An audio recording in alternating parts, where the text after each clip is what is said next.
तर लोकसभा निकालाच्या पार्श्वभूमीवर विधानसभेत काय चित्र असेल, लोकसभेच्या आकड्यांवरून विधानसभांचे आडाखे काय सांगतात, पाहूयात नाशिकचा एक रिपोर्ट।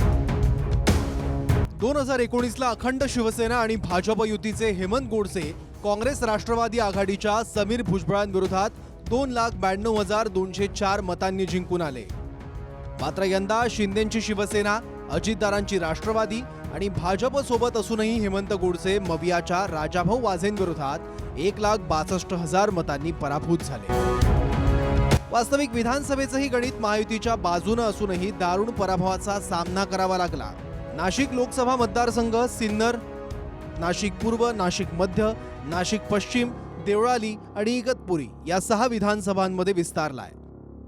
यात महायुतीच्या बाजूने सिन्नरमधील अजितदारांचे आमदार माणिकराव कोकाटे, नाशिक पूर्वेत भाजपचे आमदार राहुल ढिकळे, नाशिक मध्यमध्ये भाजप आमदार देवयानी फरांदे, नाशिक पश्चिमेत भाजप आमदार सीमा हिरे, देवळालीत अजितदारा गटाच्या आमदार सरोज अहिरे असे 5 आमदार महायुतीच्या बाजूने, तर मवियाकडे एकमेव इगतपुरीचे काँग्रेस आमदार हिरामन खोसकर होते। नाशिक जिल्ह्यात ठाकरेंचा एकही आमदार नसताना त्यांच्या उमेदवाराचा मोठ्या फरकाने विजय झाला। सिन्नरमध्ये अजितदारांचे आमदार होते, पण मूळ वाझेही सिन्नरचे असल्यानं त्यांना 1,28,000चं लीड मिळालं। नाशिक मध्यमध्ये भाजप आमदार देवयानी फरांदे, वाझेंनी इथं 3,800चं लीड घेतलं। काँग्रेसचे आमदार असलेल्या इगतपुरीत वाझे 43,000 मतांनी पुढे राहिले आणि देवळालीत अजितदारांच्या आमदार सरोज अहिरे, वाझेंना इथं 27,000चं लीड मिळालं।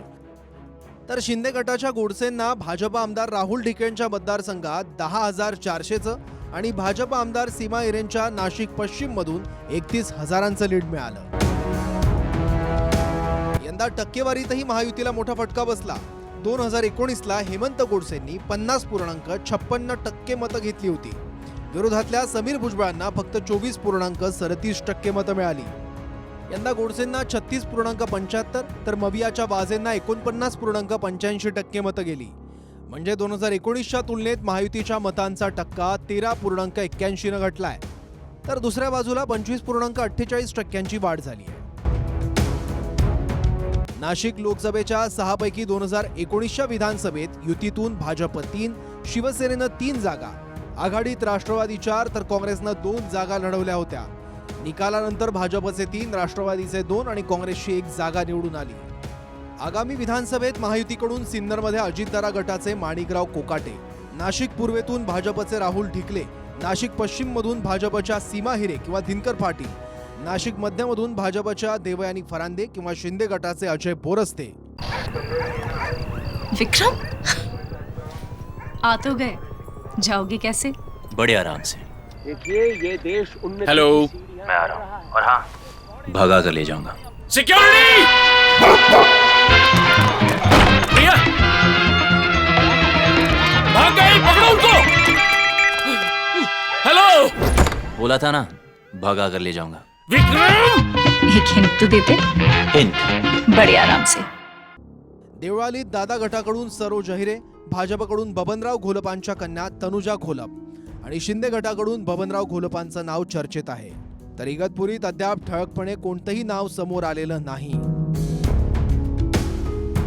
मवियात नाशिक पश्चिम मधून ठाकरे गटाचे सुधाकर बडगुजर, देवळालीतून ठाकरे गटाचे योगेश घोलप, इगतपुरीतून काँग्रेसचे हिरामन खोसकर किंवा ठाकरे गटाकडून निर्मला गावित, नाशिक मध्यमधून ठाकरे गटाचे वसंत गीते ही नावं चर्चेत आहेत।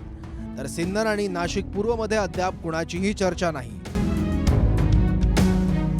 2019ला 6 पैकी 3 विधानसभा चुरशीच्या ठरल्या होत्या।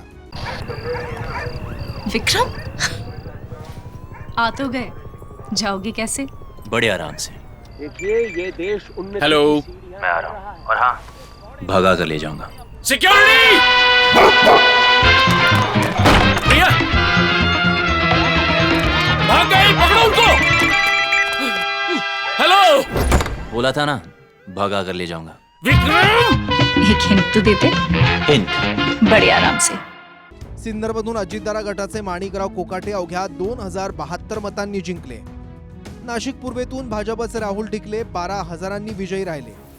इथं वंचितला 10,000 मतं होती। नाशिक पश्चिमेतून भाजपच्या सीमा हिरे 9,746 मतांनी जिंकल्या। इथं मनसेनं 25,000 मतं घेतली.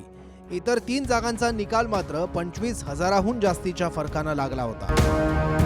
पवन येवलेसह चंदन पुजाधिकारी, TV9 मराठी, नाशिक.